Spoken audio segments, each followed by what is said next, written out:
Hi guys, Terry here. Hey, I wanted to show you more about using the scan and cut to scan your scrapbook albums. So tonight I'm working on scanning some of my crop circles. Everyone made fun of me when I started this, but I started making scrapbook albums of my scrapbooking trips.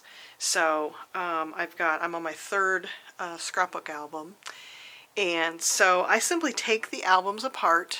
You take the spine off the outside of the case, and then you unstrap the hinges from the back, and then take all your pages off. So I've got a stack of pages here, and I'm ready to scan them. And one thing that I wanted to stress is that you can scan the Creative Memory albums. I've got my pages. I do create separate pages and then glue those pages or stick those pages inside the plastic sleeve. But I am actually scanning this with it on the Creative Memories album page. So let me show you a couple tricks. Sometimes what happens is when I load the mat and I tell it to start scanning, so let me load the mat here. What I've done is I've simply loaded the page. Now I have the page sideways. This is the edge of the page. This is where the the strap staples are. So I've simply pushed this up into my folder, my scanning folder, and then I'm going to load this. My page is a little bit thick because it's this page, the album page, and then another page on the back of it. So I do want to show you that a pretty thick area can go through under this scanner. So I'm going to load the mat. Okay. And then I am going to, if you start out on the home page, you hit scan and then the cloud and then tell it to start. And it is totally going through. And so here it started to turn. So I'm going to hit the stop. So every once in a while, one of my pages will be too thick. I don't know what it hit, but it didn't like it. So I simply hit stop. It tells me it doesn't like the mat, and it's going to spit the mat back out.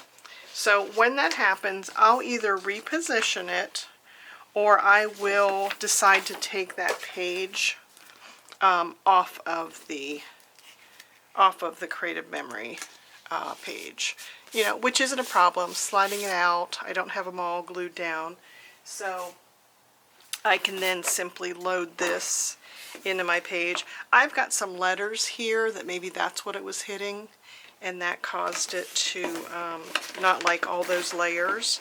So I will just take that out, put it in my folder, and then it should load okay.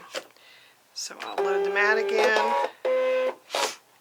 and then hit the cloud, hit start. And it probably is because I've got those thicker letters as my title up there. I'll bet that's what the problem was.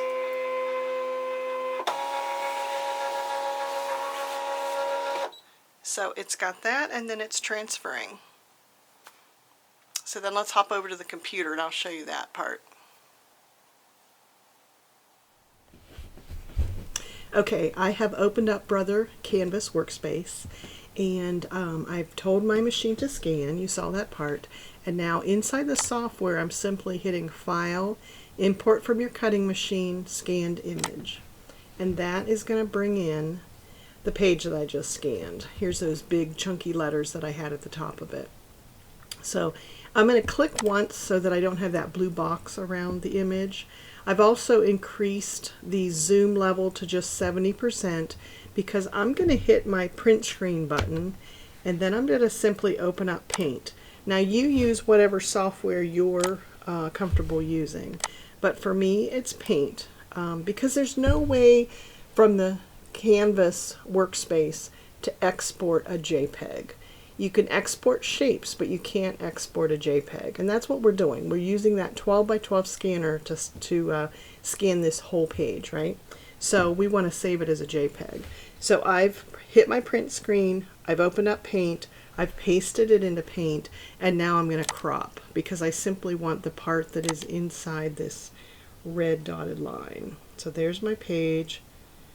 I'm just carefully cropping that part. I'll hit crop. Now notice that I've got red dotted lines on it. That's not a problem for me. I'm simply going to drag this over, and then what I've learned is it's easy to drag it here on the right hand side.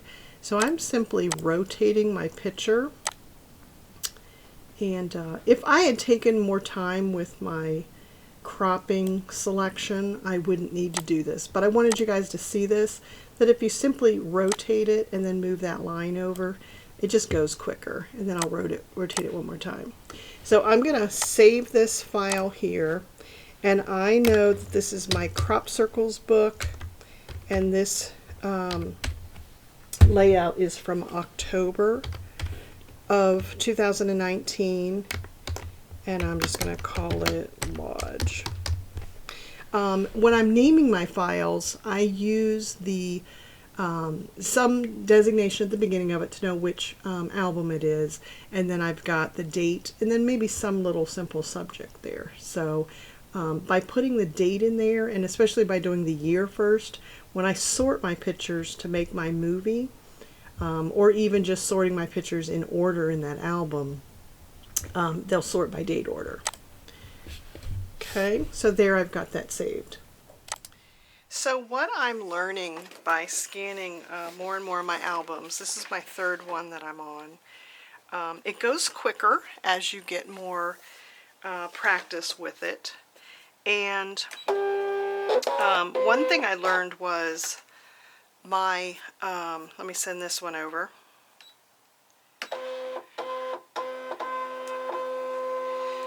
One thing I learned on my son's album was that I was getting streaks down the sides of the pages. So let me show you how to clean this scanner and where it is actually on your machine. Okay, what I want to show you is how to clean the scanner, because I did find after doing a couple of albums that I was getting streaks down the sides of my scans. So what you want to do is turn your machine over, and remember that this thing flops, so hold on to the little screen there and keep the door closed. But we want to turn the machine carefully, turn it upside down. Like I said, I'm holding on to this screen. I'm just getting it in a position so that it's upside down. Because what you'll notice is on the bottom of your machine, this is the access panel to get to that scanner bed. So I'm simply pushing on this little clip such that it will then unlock this little door, and this comes out. So we want to remember that the tab was over on this end, because when we go to put it back in, that'll be important. And then if you can see, this is the scanner here. So there's nothing real fancy, it's just that's the scanner screen there. So if you do start to see some streaks, simply take a clean soft towel and just wipe that off. You just want to be really careful because that's glass. You don't want to scratch it because that'll be on your images then. So then we're going to take this, and this might have some debris on there too. That probably wasn't good for me to drop it. But this is plastic here, so I just wiped that off too. And then I'm going to put this back in here with the tab towards the left. So we're putting this inside here, pushing it back in, and then that tab will help hold that in there. Okay? Okay, I want to show you one more thing. I've been scanning 2-page layouts. So this tip is showing you how I am connecting those 2 pages so that I save it as one large JPEG. So I've scanned the first page and I've trimmed it. So now I'm going to go back to my Brother's Scan and Cut. I've told it to scan the second page, and I've brought it in here. Let's see, let's bring it in. So it's bringing in the second page of my layout here. Again, I'm going to click off so that the blue goes away. I'm going to hit print screen, and I'm going to go into paste, And I'm going to paste my image here, even though I had the first page in this file. I'm going to hit paste, and I'm simply going to crop this second page. So I'm cropping that. I'm getting out any red lines that I don't want by scooting that over and rotating it. Okay, and I'll rotate it left. So this image looks good here for this page. Let me crop that side there. So I'm cropping that. So I'm going to select this whole image by doing Control A. I'm selecting this. I'm doing copy. And I'm going to open up that I'm opening up that first page. I don't want to save it because I've done the second page here, so I'm not saving it. But anyways, I've reopened that first page, but I still have copied my second page. So now I'm opening this up so that it's wider than 1500 pixels, and now I'll paste. And here's the second page. So I am just dragging that over, lining up the pages pretty well. And then I will just trim this to be as wide as I want that page to be. And now I'll hit save.